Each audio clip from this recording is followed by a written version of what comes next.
Welcome into NHL tonight, first shift for a Tuesday, March the 18th, 2025. From beautiful Manalapan, Florida, the NHL General Managers meetings. EJ Radick and Dan Rosen on the scene for you. Toughing it out here in the tough conditions. It is absolutely grind. It's a grind. It is absolutely beautiful here today, It is. as it was yesterday. It is a spectacular day Yes, that I it have is. spent inside writing. So, yeah, it's a beautiful day. It is. It is. I was actually able to walk around outside Yeah. because I'm a slacker. That's the way it goes. But thanks, Dan, for being here. Thank you for watching at home. We appreciate it. And, Dan, give us your thoughts on, or maybe the headline from day 2 of the GM meeting. Video review, coaches challenge, goalie interference. We talked about it yesterday. Yeah. They went through the findings of the general managers. They saw 54 clips that were goalie interference challenges. Yeah. And of those 54, now the GMs were showed the clips. They were asked to rate them. Should it be a goal? Right or wrong? Right or wrong, right? Is this goalie interference or is this not goalie interference?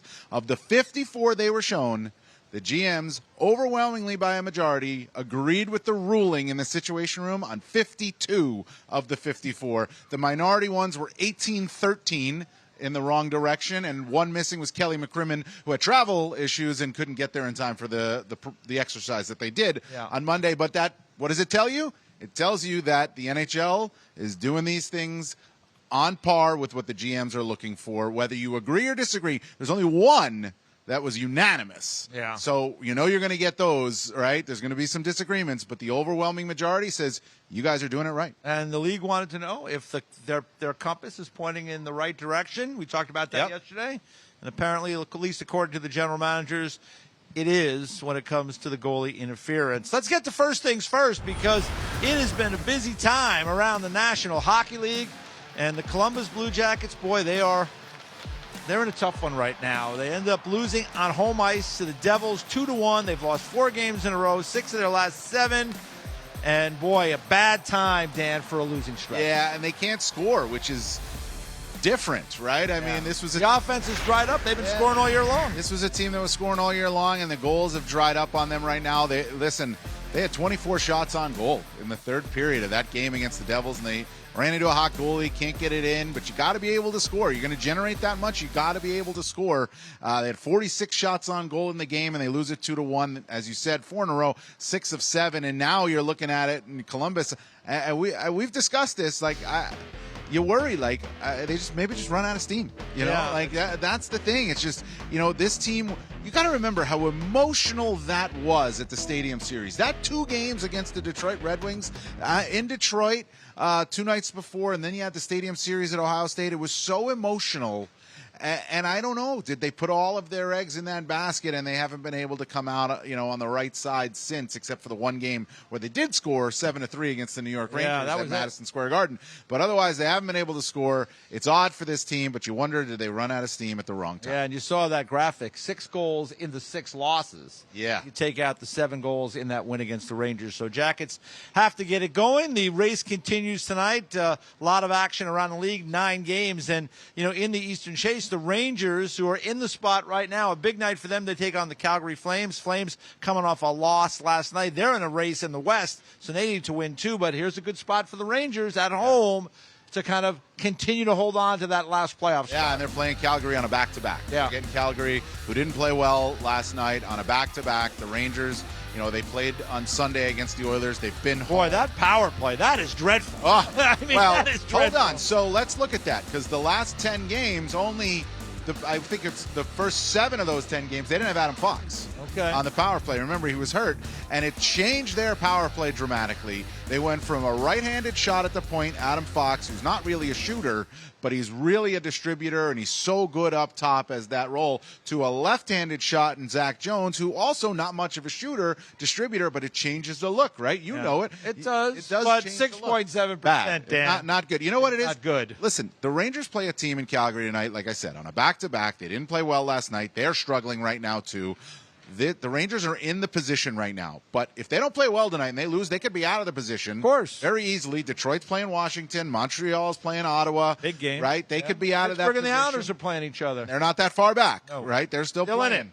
So this is not a must-win game for the Rangers. It's hard. You can't say it's must-win to me is when No. it's like they have to win. It's an important get in. game. It's a game. It's a need to win home. game. Yeah. It's a need to win game for them. You're at home against a team on a back-to-back that's traveled. You've got it. You've got to be able to win this. All right, let's take a look at the Western Conference wildcard chase because, you know, the Calgary Flames in that game, they're looking for points. The Vancouver Canucks, they're in action tonight against the Winnipeg Jets. See, the Utah Hockey Club is at Edmonton. That's a big game. St. Louis and Nashville. So this is a race that is coming right down to the wire. You can see Vancouver is in the spot now. They're tied with St. Louis. It's a tiebreaker advantage. St. Louis has fewer games remaining. And you see, this is going to come right down to the end. And, you know, Vancouver, by the way, they start, after this game tonight, they start a 6-game road trip in St. Louis on Thursday. So, boy, oh boy, it's going to be crazy. So that game in St. Louis, by the way, on Thursday is going to be huge. We know doubt. that. But look at that schedule for the Blues versus the schedule for the Canucks, right? The Blues schedule is just much easier at this point. On paper. On paper. We're talking on That's paper, right. right? But it's much easier. And Vancouver's got to come east. They haven't done that yet this season. They got to play all the eastern teams, right? The Devils, the Islanders, the Rangers. And you're talking about teams and the Rangers and the Islanders who are desperate. The Devils who are trying to, keep things together, if you will, so not easy. Quinn Hughes is going to place his brother, Luke, not Jack, right? So, listen, the schedule's harder for Vancouver. No question. It's easier for the Blues. Utah is still the team I'm looking at there. Okay. Because the Utah Hockey Club, you see it, like only 15 games. Calgary's got 17 games remaining. But Utah's that team that, to me, is so interesting because they haven't done this yet. Right? Yeah. They haven't played these meaningful games at this time of the season yet. Same with, if you go look east, same with Columbus, same with Montreal. How do you respond to the meaningful games in March and early April when you haven't done it before? That, to me, is the challenge, and that's why the Utah Hockey Club is the team that I'm really eyeing right now. Yeah, it'll be interesting. I talked to their general manager, Bill Armstrong, today, and he said just that. It's great for our team. We're in the fight. It's a different situation. Yeah, nice. Until you lose the game. And then there's no excuses, right? It's going to be for that franchise to get to the playoffs this year, I think that would be terrific. Bill tells me the fan base there, they've been really excited all year long. It's a really loud building.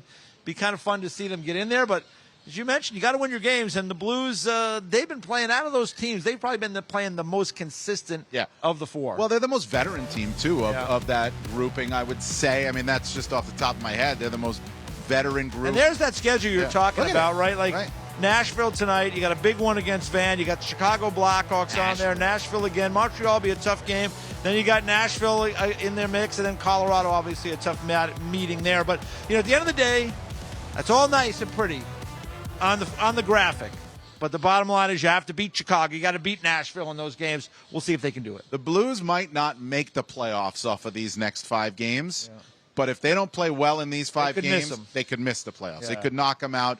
Vancouver's not going to go away. Calgary's going to hang around. Utah's, like I was talking about, the team you're looking at. But the Blues have the easiest schedule on paper. So they have to go and take you're not going to win every game. Maybe you do win every game. I don't know, right? But you got to go take a lot of points out of that schedule. Yeah, it's funny, as I talked to Doug Armstrong today, and I said, Doug, your team's playing well. And I said, ever since you threatened to trade everybody. And he goes, I guess we found out. People like living in St. Louis. So we were laughing about it, and the guys have played better. You know when he did that? He did it in 2019 as well. That's right. And what'd they do? And it worked out pretty good. He did it much earlier that year, too, and it worked out for the St. Louis Blues. So we'll see. Great races in both the East and the West, and certainly a lot of games will impact those races tonight. We'll be keeping a close eye, and certainly all the managers down here in Florida will be watching those games as well to see where their teams sit tomorrow as we start. We got a lot more show for you coming up today. We got some great guests. We got Billy Guerin, general manager of the Wild, Kevin Cheveldayoff from Winnipeg, and then coming up next, Bill Zito, the general manager of the champion Florida Panthers. Bill Zito will chat with us. That's next on First Shift.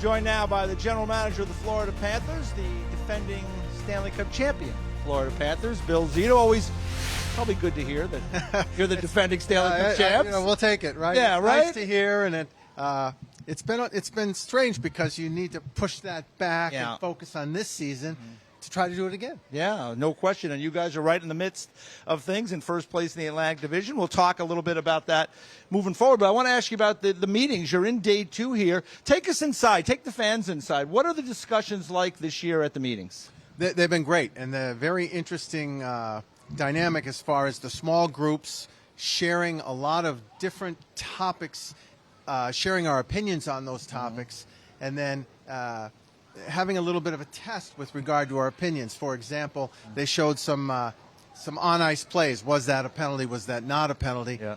Why do you think it is? Why do you think it isn't? Yeah.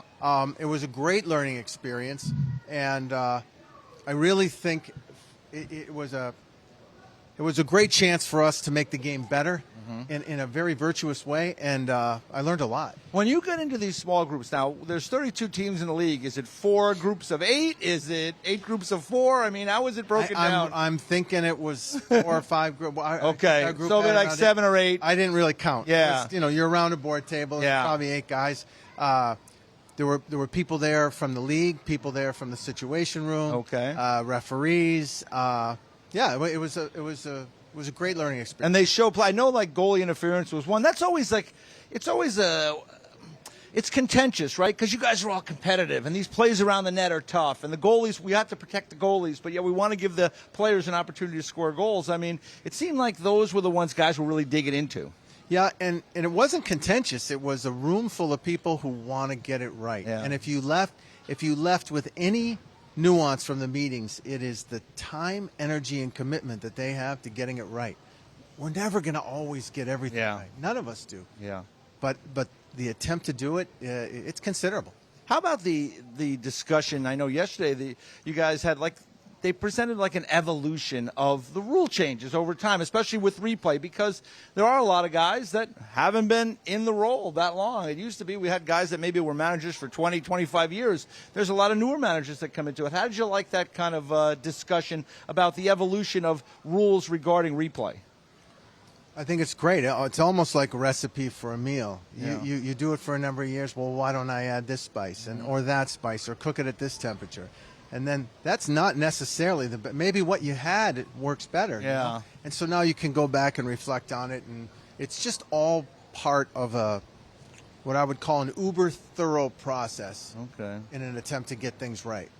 Any other things that stuck out to you as far as these first 2 days? Was most of the focus on kind of that replay and goalie interference, or were there some other topics that came up? I mean, like the CBA negotiations are going to be ongoing. The salary cap is going up. Are there other things that the league comes to you and comes to the managers with at a meeting like this?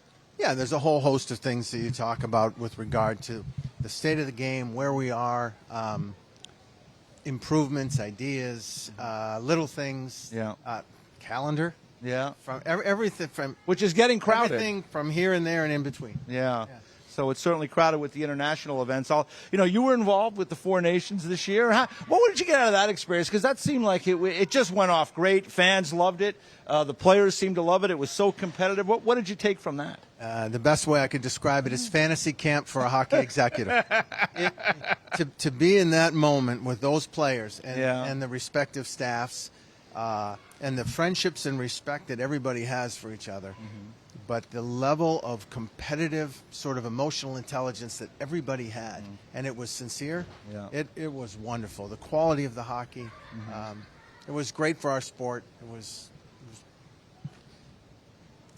success on all levels. Yeah, and we got the Olympics coming up next year, so that'll take it to another level. What was it like being on the other side of some of your players and some of the guys that usually you're in the battle with? It was a little weird because you're watching them and you look. There's that little part, at least of me, that romantic side that's a fan. You just love the game, and Sam Bennett scored that goal. But at the same time, it's a pretty nice goal. Yeah, that's right. You have to kind of at some point.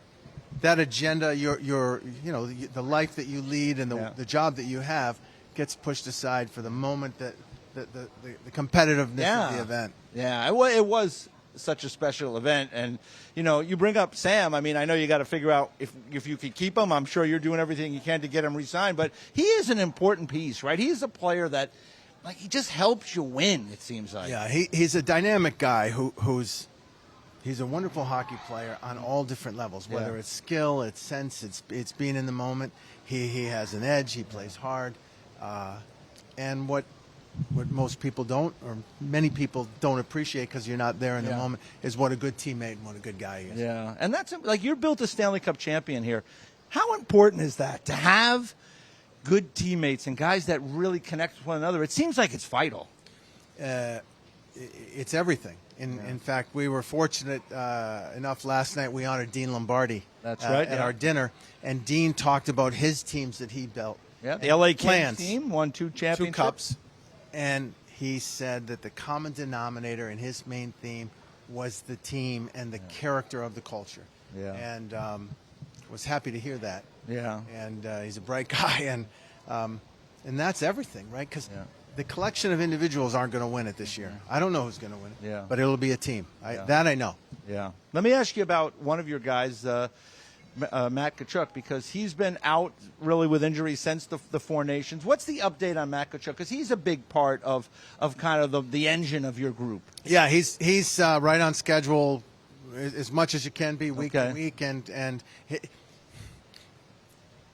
I'm a lay person now trying to describe something medical that I'm not really that familiar with. How you do in week 2 will dictate week 3. Okay. And not being at the plateau that you might have thought doesn't necessarily mean you won't be there in week 4. Okay. And that's all made up time frames. Yeah. So that's we just monitor it week to week and see what happens. Okay. How about Brad Marchand? I mean, first of all, most fans out there are going, Brad Marchand plays for the Florida Panthers now? I mean, where's his timeline? What do you think he can? Because he was skating at the TD Garden. I think he was just eager to do that because they were in Boston. No, I mean that for sure. Yeah. And I think that as far as when he's around the team, that's where he is in his rehab and recovery. Okay. And I think it's a couple of weeks. Okay. Yeah. How did that all come together? I mean, was that late in the game? That was late, certainly in the day for us covering the trade deadline. Was that something that came to you guys late? Was it something that you reached out? Did Donnie reach to you? Yeah, in the course. So you need to appreciate how the communication works particularly at deadline day. Yeah. You'll go through, and every GM will talk to every GM. Yeah. Okay, who do you got? What do you got here? Da, da, da. And then you kind of circle back and check in, right? Like, how's it going? And it becomes sort of a, I don't know where you're at. Da, da, da. And then at some point, it came to fruition, and Yeah, that was one that kind of stunned us all. When it first came up, were you surprised at all? Well, having gone through that process, I don't think so. Yeah. So. Okay.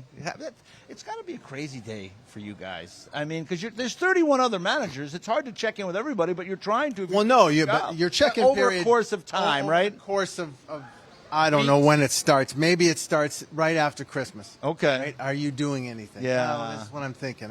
And then some guys they move early, right? Okay. Jimmy Rutherford always does his first. That's right. It's almost like an homage to Jimmy now. You can't do it till Jimmy does. But okay, so you get through that period, and then it's a very thorough process where literally every player in the league who deserves discussion about possible acquisition will be discussed, debated as far as that player's ability to fit a role on each club, right? Yeah.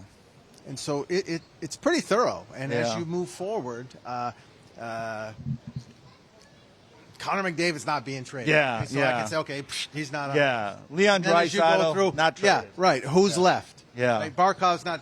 Yeah. So then, you're aware, and it's something that you talk about. So it's not as insane as you would think. Okay. It's a managed it's process hard to over time. It's a managed process that, yes, it can evolve into almost like a rug market. Yeah.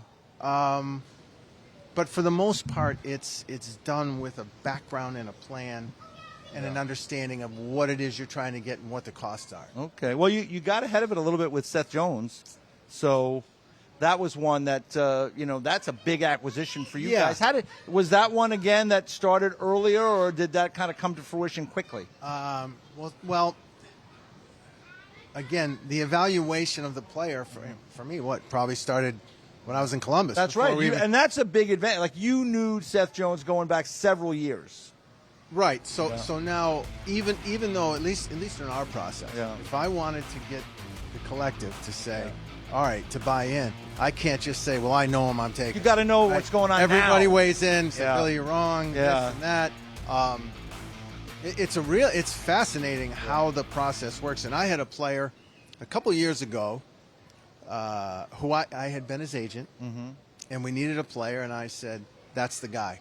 Yeah, Guys, I know. yeah, And the scout said, did you see him play this year? yeah. I don't have to. Yes, you do. Yes, you do. Yeah. So those types of things where you even think you have your experience bias with the relationship, and you know that guy. Yeah. You have to know now. Yeah, it's interesting because I did some scouting work years ago, and I always felt like players get better and get worse all the time, every day, and you've got to be on top of that. And I think Seth's a great example because it was tough in Chicago, and he was under difficult circumstances, so you have to kind of evaluate what was going on there and how he would fit into your group. Yeah, and so I can't even talk. Seth fits our needs. Right? Yeah. We needed another right shot. Yep. The size, strength. His game, the way we play, was short gaps. Yeah. He has the skating ability, Yeah. so he keeps checking all the boxes.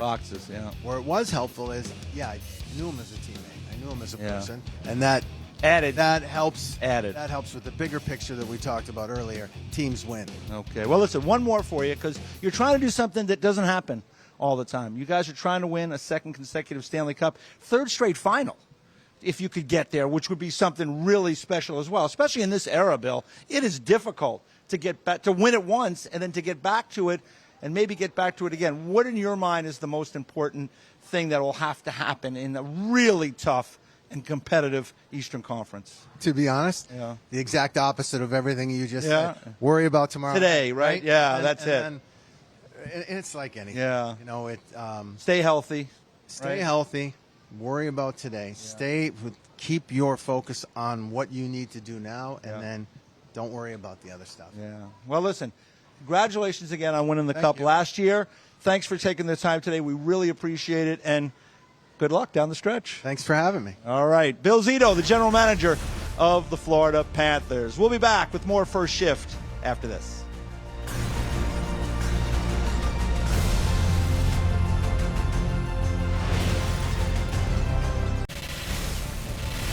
Welcome back to the GM's meetings here in sunny Manalapan, Florida, and we have the good fortune to be joined now by the general manager of the Minnesota Wild, one of the great players in his era, big power forward, multiple Stanley Cups, runs the Olympic program, Team USA. You do it all.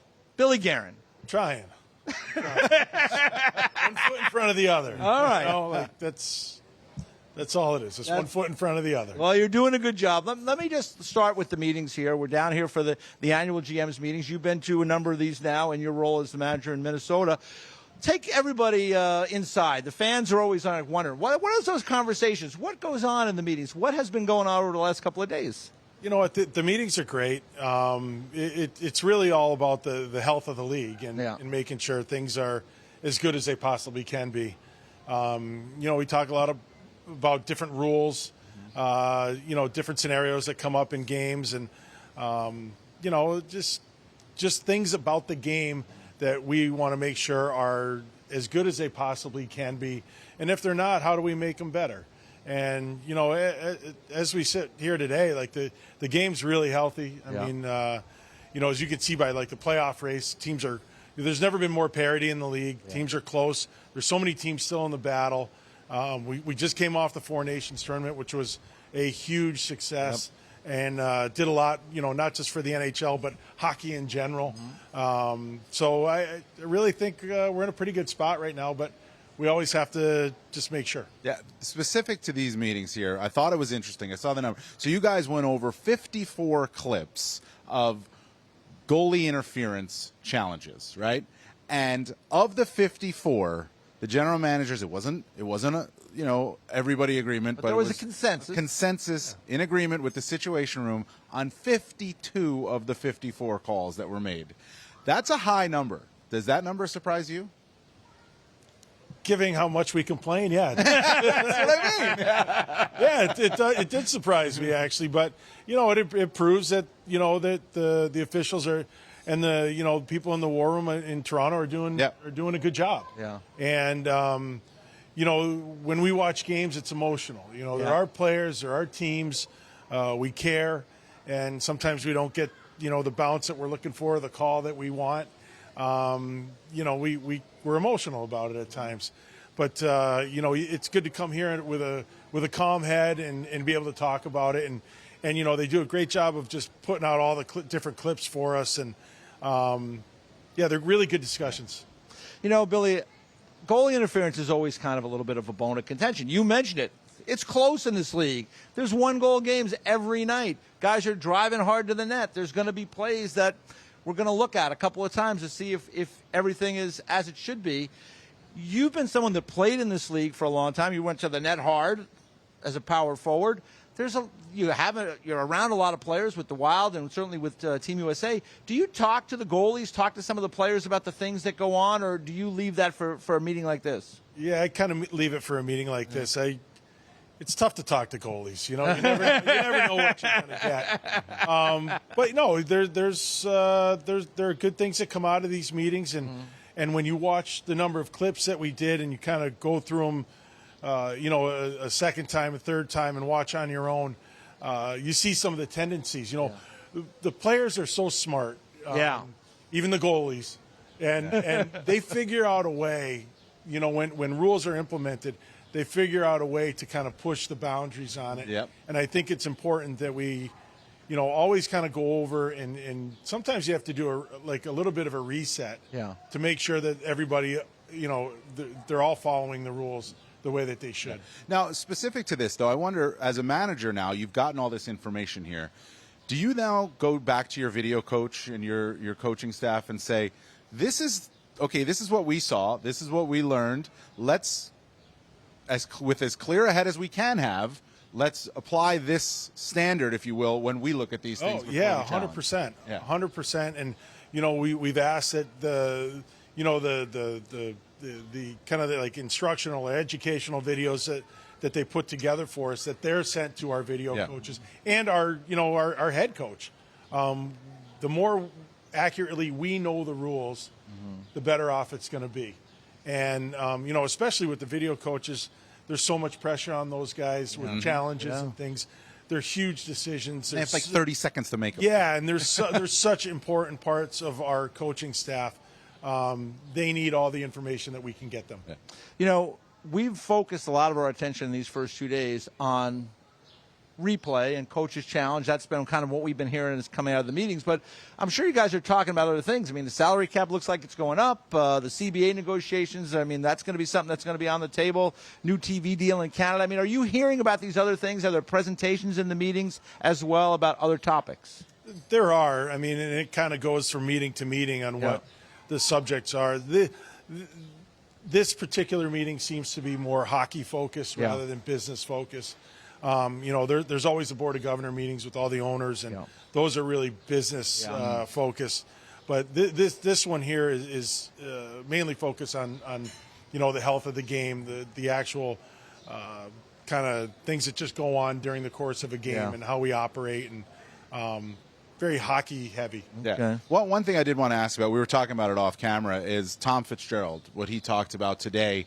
Tom Fitzgerald, the New Jersey Devils general manager, his son Casey had a real gnarly skate cut, like a bad skate cut that in the AHL that even a neck protection wouldn't have helped him with there. It didn't help him with there.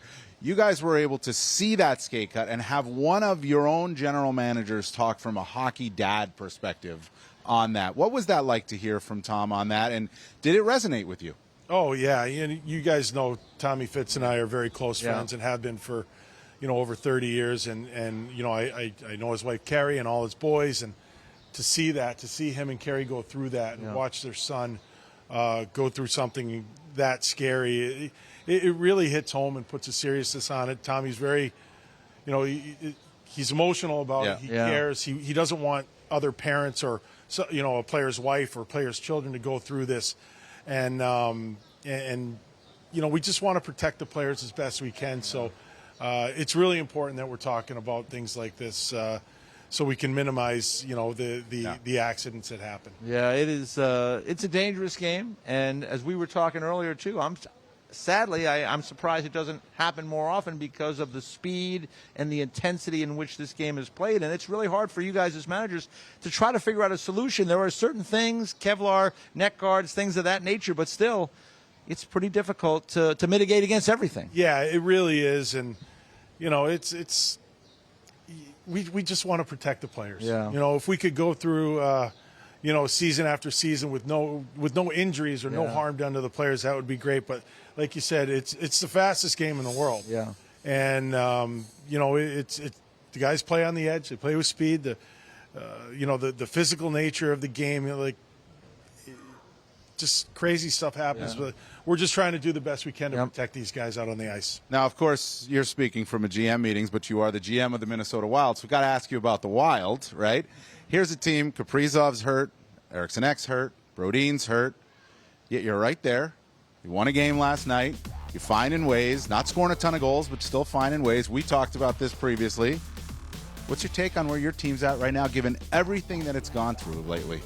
I'm really encouraged by our team. I really am. I mean, when we were healthier at the beginning of the year, we were one of the top teams in the league. Absolutely. We've come up with some injury adversary, and hey, look, our team's dealing with it well. Our coaches are dealing with it well. Like you said, we had a big win last night. There's no excuses. Yeah. You have to show up and we have to play. We're expected to win. The expectations are high. And, I think our coaching staff and our players have performed really, really well. And it's encouraging because, when you have adversity, it's hard. It's hard to win in this league. It's hard to make the playoffs. And there's ups and downs through every year, and you just got to stay with it. And, I'm proud of the way our team's played. Hey, you had also this year Team USA, you brought up the Four Nations, and it was spectacular. I mean, it was great hockey. It was good to see that best on best format. We got the Olympics next year. You'll be the manager at Team USA for that. Give us an idea of that experience for you. I mean, you probably had you thought about it going into it. How was it kind of coming out of it, all the things that went on? It blew away my expectations. Yeah. I mean, we knew the guys would play hard. Yeah. They're really looking forward to it. But how hard they actually played and the emotion and passion that they put into it blew away my expectations. It all goes back to the players of all four teams that put everything out on the line for, everybody called it an exhibition. Those were no exhibitions. No. And so I was extremely proud to be associated with not just Team USA, but with the Four Nations tournament and all the players. Like even the camaraderie, the chemistry that they, I can only speak for our guys, but I mean, they were a team like that. Yeah. And it was just a real honor. How about that Saturday night in Montreal, right off the hop, little old school? Couldn't have drew it up any better. It was awesome. It was old school. Yeah. You know what? Our game's come a long way over the years, and you don't see as much. But if you watch that and didn't get excited, well, that's on you. Something's wrong. That was unbelievable. That was intense. It was great. It was great. Yeah. How about for you in turn? I mean, you were not playing, you're watching. Was it hard when it ended to come down from that? Was it emotional for you? Yes. Yeah? It was. I was emotionally drained. It was a crazy 2 weeks. There was a lot involved. The games were tough. There was a little political vibe to it too, which added to it. The atmosphere was great. The tension was great. Yeah, I was cooked after a few too many late nights. But it was it's all fun. I honestly, it was amazing. It really was. How about the Olympics coming up? Because now you go through this tournament, you watch the players you had. You had a great team. They played very well. It's an overtime goal that was the difference in it. Where do you start now for the Olympics? I mean, it's a little bit different, right? The setup in the Olympics may be different than it is for something like the Four Nations. The rules might be a little different international. Where are you in that process of getting ready for that in somewhat 11 months now? No, we've already started talking about it. We're actually, my staff, we're going to get together here soon and, kind of reassess everything that's gone on and talk about the team again. But we're already starting and, things could change somewhat just because of the IIHF rules and, a lot of the logistical things will change, but in the end, we're still just trying to put together the best team that we can in the style that we want to play.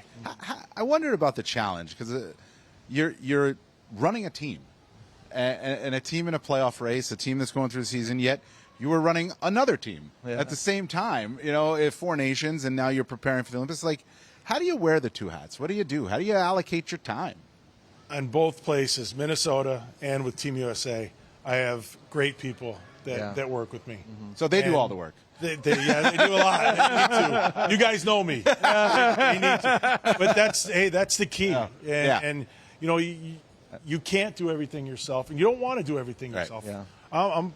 We're part of a team. Mm-hmm. And like I said, when I'm dealing with USA Hockey things, my team in Minnesota, they got my back. They're taking care of a lot of the heavy lifting for me. And then when we're dealing with Team USA stuff, I've got Billy Zito, Chris Drury, Tom Fitzgerald, Chris Kelleher working with me, and they help me. Yeah. And we're a real team, and that's the key. I mean, that's the key to any success in business or life is the people that you're surrounded by. Yeah. Well, Billy, you did a great job with the Four Nations. Good luck at the Olympics. Good luck down the stretch with the Wild. Hopefully you get those guys back. Yeah. You can be the team you were at the start of the season, which was as good as anybody in this league. So it should be fun to watch down the stretch. And thanks so much for the time today. We really appreciate it. Yeah, thanks for having me on. Always a pleasure to come on the NHL Network with you guys. All right. Thanks. Billy Guerin, the GM of the Minnesota Wild. When we come back, more First Shift coming up next.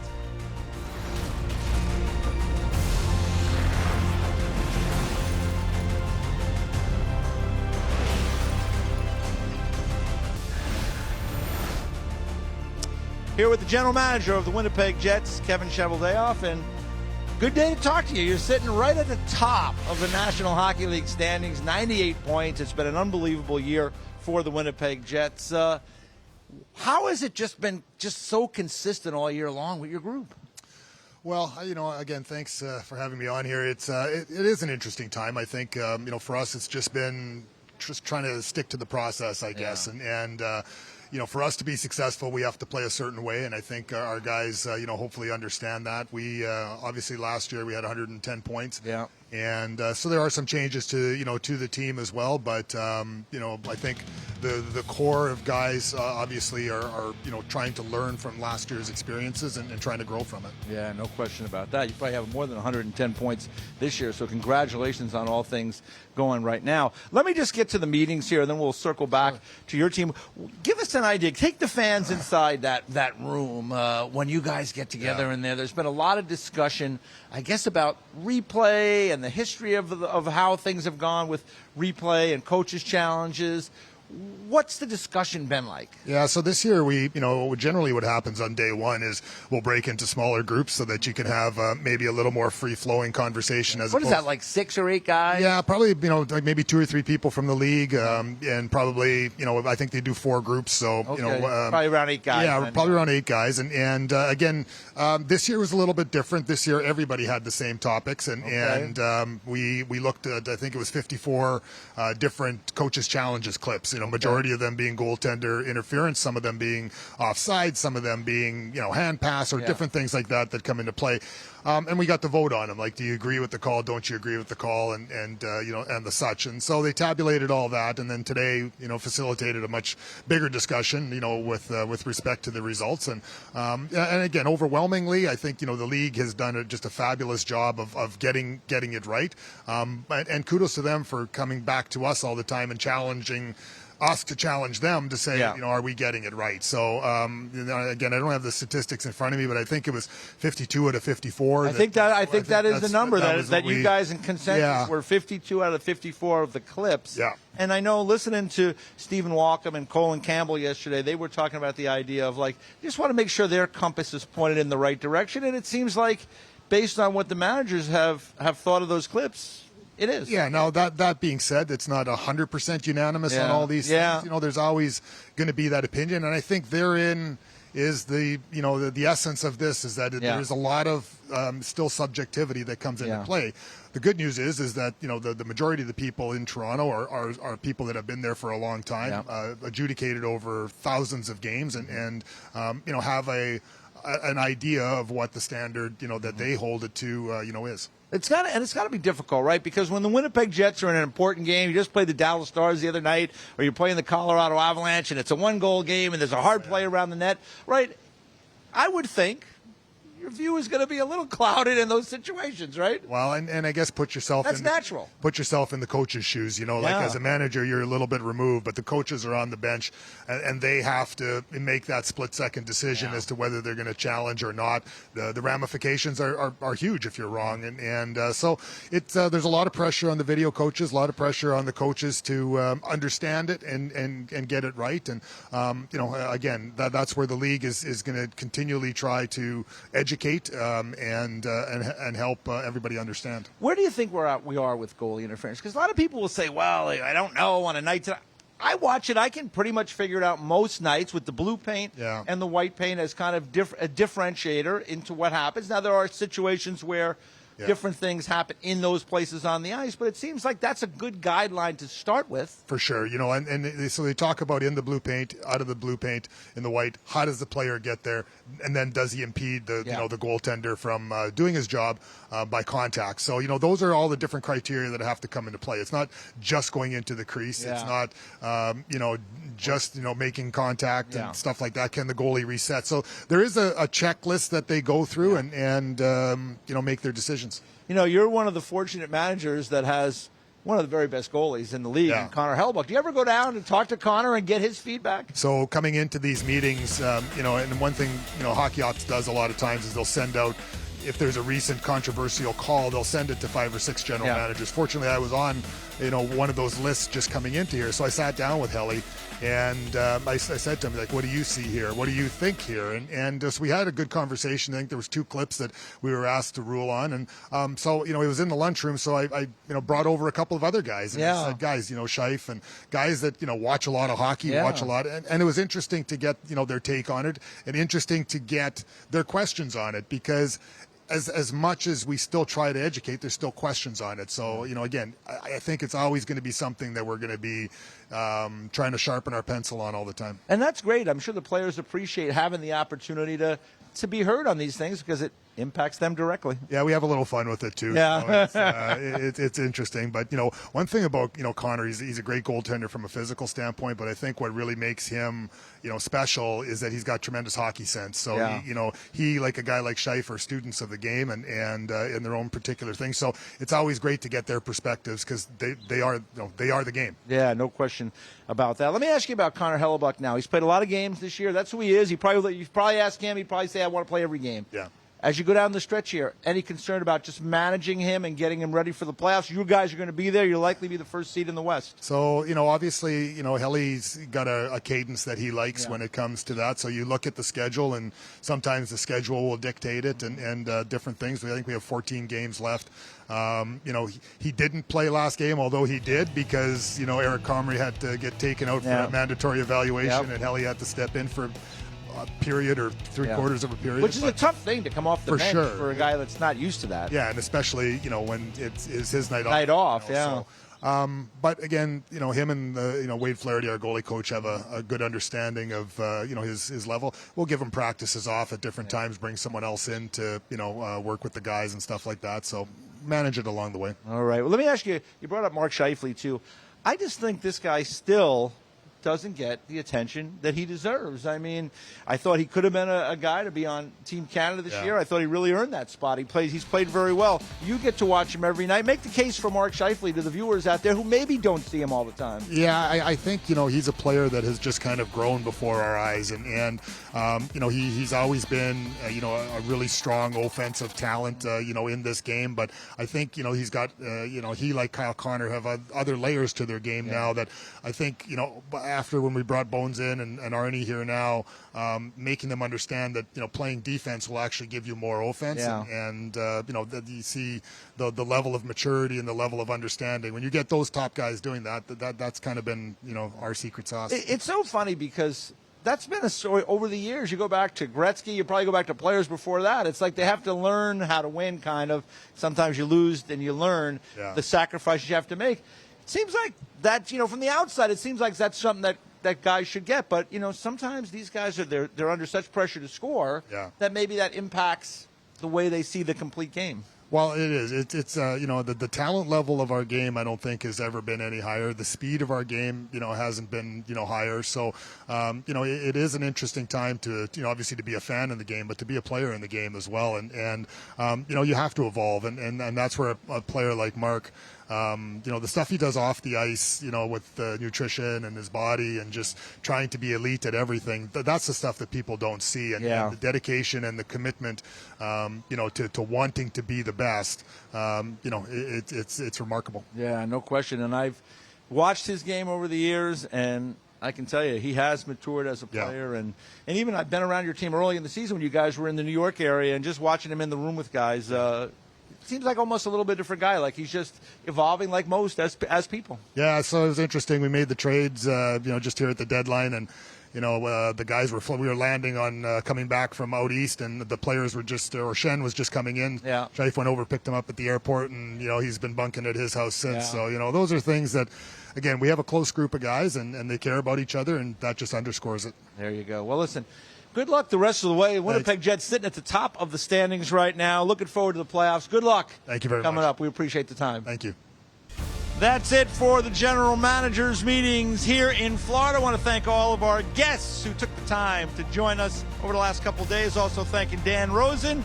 Did a wonderful job. NHL Now coming up next.